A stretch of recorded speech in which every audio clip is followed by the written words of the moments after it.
2020 is ending, but I and most people watching this close to its release are still stuck at home. And while there is a bit of hope on the horizon, it's looking like at least another 6 months of quarantine awaits. Things could be worse, but they could also be much better. And while being bored at home is not the worst thing in the world, I'm certainly starting to feel it. You know, it.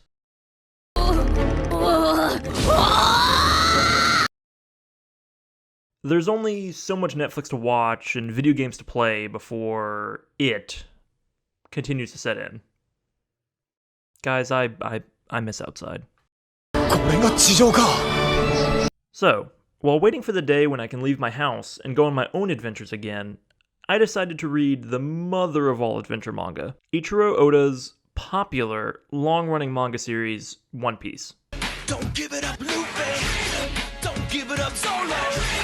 Don't give it up, Nami! Don't give it up, give it up, give it up, give it up, give it up! In case you didn't know, when I say popular, I mean popular. And when I say long-running, I mean long-running.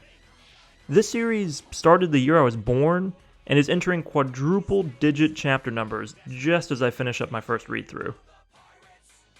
And it's pretty good. Pretty good.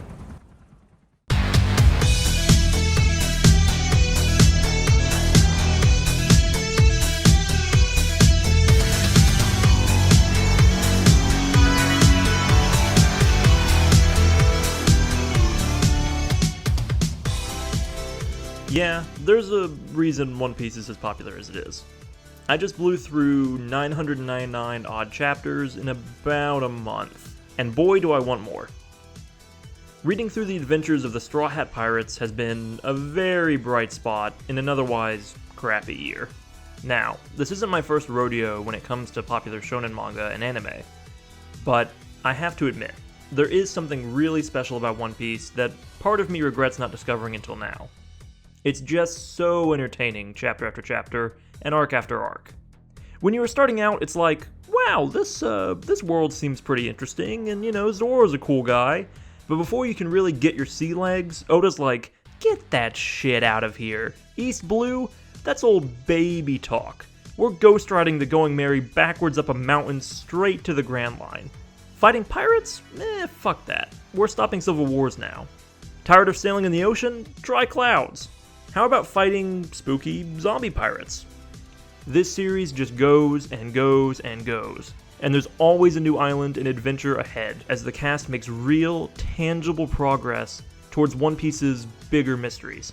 And, well, you've seen the title of this video. I almost didn't start the series for one reason. I thought I would hate One Piece's protagonist, Monkey D. Luffy.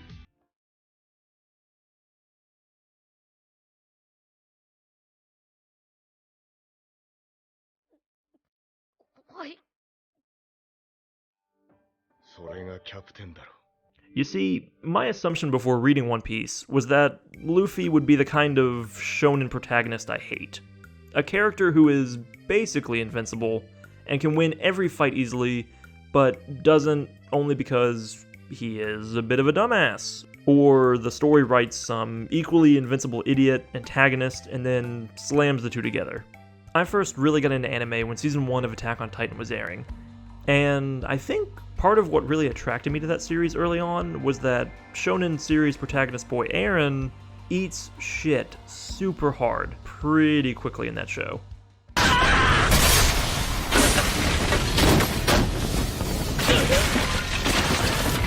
When that scene happened, I actually believed Eren was dead, and I spent the next couple of episodes wondering which character was next. Look, I'm not some kind of masochist who needs a character to get absolutely mangled for me to enjoy a series, but I usually gravitate towards the types of anime where characters feel like they can win and lose in equal measure. From the outside looking in, Luffy didn't seem that way. My initial impression of the would-be Pirate King came from catching the occasional episode of the One Piece anime at 10 years old on Tourney before I really knew what anime was. As a kid, I thought Luffy seemed pretty neat, but I watched One Piece so infrequently that I never really got a good read on his character other than his power as a rubber man and the fact that he was ambiguously strong. As I grew older, the impression stuck, and somewhere down the line, I convinced myself that Luffy was more of a Goku type, with a tendency to pick fights for no reason and win them without consequence. And if One Piece ended in East Blue, that impression would be kind of right. For those of you who haven't set sail on Oda's bizarre adventure just yet, I'll quickly explain.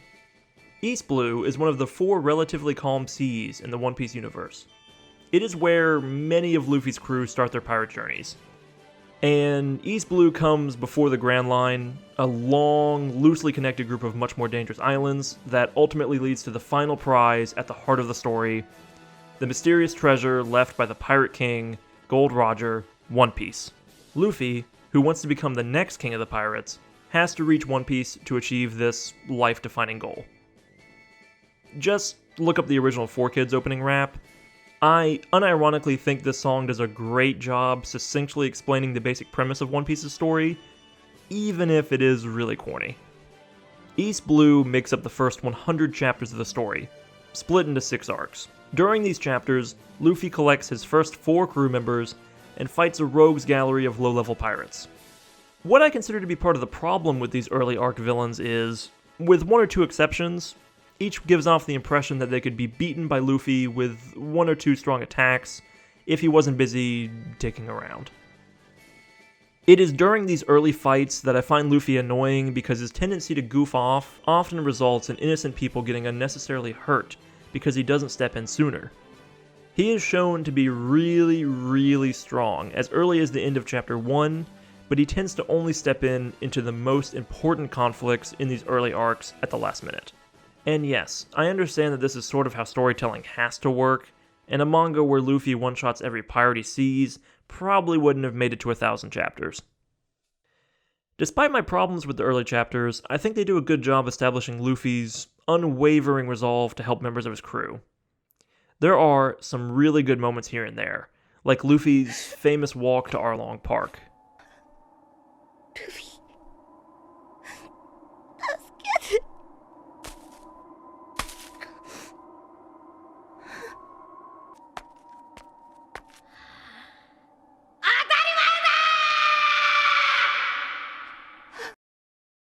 By the end of East Blue, Luffy has started to face real challenges, even if he can still handily overcome most of them. At the 100 chapter mark, my impression of Luffy was still fairly similar to my first impression at 10. Luffy is really durable, but he's taken a few hits here and there. I still found him a little bit too shonen protagonist strong, but now I can enjoy the character trait that he is unwavering in his resolve to help those he cares about. It is still a little generic, but it is done pretty well in these prologue chapters. And yes, the first 100 chapters are basically a prologue. Where my opinion starts to change on the Rubber Man was when Oda started putting headstrong Luffy and crew into much more dangerous situations. Why would this change my perspective on Luffy? The answer is kind of brilliant in its simplicity. Luffy doesn't change, pretty much ever. He maintains the same goals, outlooks, and morals from Chapter 1 to Chapter 1000. The world around Luffy changes significantly, but he acts as an unstoppable force, ready to take on increasingly immovable objects. Not because he loves to fight tough villains, or because he's got a death wish, but because there are simply some situations, like when one of his crew is in danger, or his dream is questioned, where he simply can't. And Oda uses this fact to great effect in the story itself. Luffy completely breaks away from what has become the very popular shonen strategist protagonist, who thinks 12 steps ahead and wins by making carefully calculated moves. I originally saw this trait as simple-minded, and assumed it was just shonen being shonen. But, as Oda continued to create new tests for Luffy to overcome, I came around to the idea that Luffy's headstrong nature isn't as much of a character flaw as it is an enhancer to the greater narrative, and it's usually pretty cool. I cannot think of one situation in One Piece where Luffy sacrifices his principles to choose an easier or more strategic path.